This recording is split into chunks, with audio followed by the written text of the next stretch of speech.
Hello chers téléspectateurs d'Éco 237 télévision. Et si vous aviez convenance sur le tronçon Feu Madagascar Cité Verte, un débat houleux oppose depuis quelques jours le maire de la ville Luc Messich à Tangana au ministre de l'Habitat et du Développement urbain Célestine Ketcha Cortez.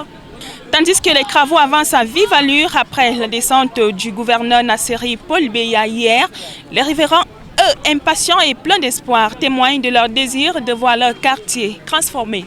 On remercie vraiment Madame la ministre par rapport à ce qu'elle a fait pour nous, le peuple. Parce qu'on souffrait ici là depuis.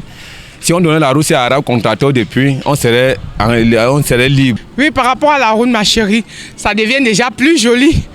Plus qu'avant, parce que nous, on souffrait même pour sortir du quartier.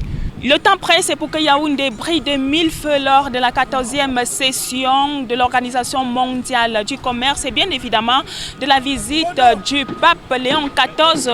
L'efficacité sur le terrain est cruciale.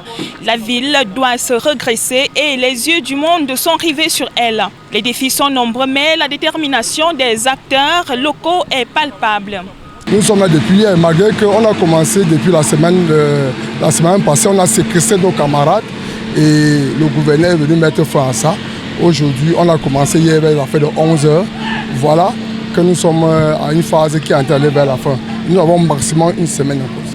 Alors même que la controverse continue d'agiter le chantier de feu Madagascar, le maire de la ville, Luc Messich à Tangana, a intensifié sa visite de Madagascar aux rues d'Interpol et de la poste centrale.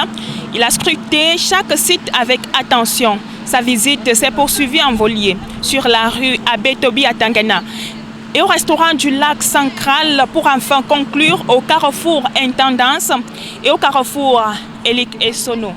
Et à chaque arrêt, il était question de mesurer les avancées des travaux, mais également... On est en train de finaliser les îlots où vont s'installer les abribus et se ranger les bus. Donc là, comme vous voyez derrière vous, on est en train d'appliquer les imprégnations en vue de faire cette fin de semaine la grave bitume et le béton bitumineux. Et sur le site donc, de Trésor où on était tout à l'heure, les enrobés ont été appliqués. On est en train de faire les petites finitions. Les retards qui pourraient ternir l'image de la ville à l'approche des événements majeurs. Les enjeux sont élevés et la pression monte alors que les yeux de la nation sont braqués sur ces projets cruciaux. Alina Teba, depuis Yaoundé, journaliste reporter d'images, Éco 237.